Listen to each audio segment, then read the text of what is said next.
इसरो के LV-M3 M4 rocket ने चंद्रयान को लेकर श्रीहरिकोटा से 14 जुलाई की दोपहर को उड़ान भरी। चांद पर चंद्रयान 3 की सॉफ्ट लैंडिंग होते ही भारत एक खास क्लब में शामिल हो जाएगा।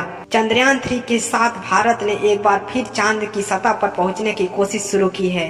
भारतीय अंतरिक्ष अनुसंधान एजेंसी अर्थात इसरो के वैज्ञानिक 14 जुलाई 2023 की दोपहर को खुशी से झूम उठे। श्रीहरिकोटा के सतीश धवन स्पेस सेंटर से चंद्रयान 3 को लॉन्च किया गया। इसरो का पिछला मून मिशन चंद्रयान 2 आखिरी दौरे में फेल हो गया था। चंद्रयान 3 को पिछली गलतियों से सबक लेकर के डिजाइन किया गया है। चांद पर सफल लैंडिंग के साथ ही भारत ऐसा करने वाला चौथा देश बन जाएगा। अब तक केवल अमेरिका, रूस और चीन ही चांद पर सॉफ्ट लैंडिंग कर पाए हैं।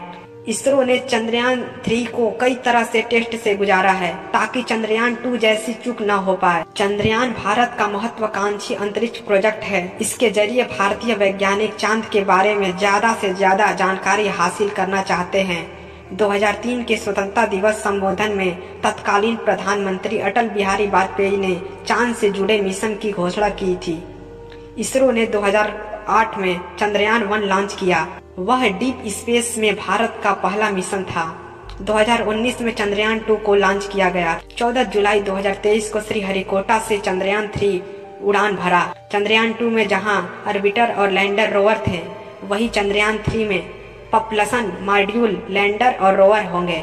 चंद्रयान 3 का लैंडर प्लस रोवर चंद्रयान 2 के लैंडर प्लस रोवर से करीब 250 किलो ज्यादा वजनी है।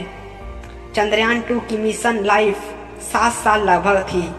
वही चंद्रयान 3 के प्रॉपल्शन मॉड्यूल को 3 से 6 महीने काम करने के लिए डिजाइन किया गया है। चंद्रयान 2 के मुकाबले चंद्रयान 3 ज्यादा तेजी से चांद की तरफ बढ़ेगा। चंद्रयान 3 के लैंडर में 4 थर्ड्स लगाए गए हैं। करीब 40 दिन के सफर के बाद चंद्रयान 3 चांद की सतह तक पहुंच जाएगा। चंद्रयान के रोवर और लैंडर के नाम में कोई बदलाव नहीं किया गया है। चंद्रयान 3 के लैंडर का नाम विक्रम और रोवर का नाम प्रज्ञान ही रहेगा। शुक्रवार को लॉन्चिंग के बाद चंद्रयान 3 खुद को धीरे धीरे पृथ्वी की कक्षा से बाहर निकालेगा, फिर तेजी से चांद की ओर बढ़ेगा। चंद्रयान 2 को चांद तक पहुंचने में 42 दिन लगेगा। चांद के पास पहुंचकर यह उसे गुरुत्वाकर्षण बल के हिसाब से एडजस्ट करेगा।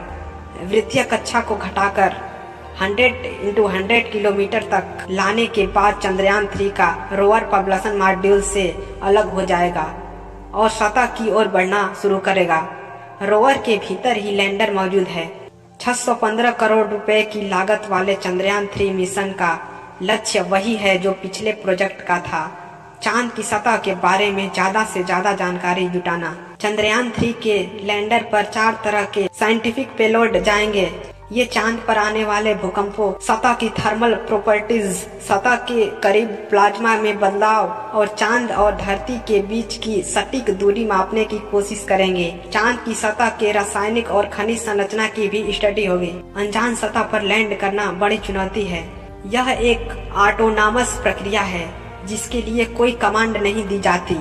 लैंडिंग किस तरह होगी यह ऑन बोर्ड कंप्यूटर तय करता है। अपने सेंसर्स के हिसाब से लोकेशन, हाइट, वेलोसिटी का अंदाज लगाकर कंप्यूटर फैसला लेता है। चंद्रयान 3 सॉफ्ट लैंडिंग सटीक और सही होने के लिए कई तरह से सेंसर्स एक साथ ठीक काम करना जरूरी है। विज्ञान के लिहाज से चंद्रयान 3 मिशन से कई अहम सवालों के जवाब मिल सकते हैं। मसलन चांद की सतह पर भूकंप वाली लहरें कैसी बनती हैं? चांद की सतह थर्मल इंसुलेटर की तरह व्यवहार क्यों करती है? चांद का केमिकल और एलिमेंटल कंपोजिशन क्या है? यहाँ के प्लाज्मा में क्या क्या है? चंद्रयान 3 मिशन की सफलता भारत के अंतरिक्ष कार्यक्रम की सबसे बड़ी उपलब्धियों में से एक होगी। अमेरिका, रूस और चीन के बाद भारत चौथा ऐसा देश बन जाएगा जिसने चांद पर सॉफ्ट लैंडिंग की।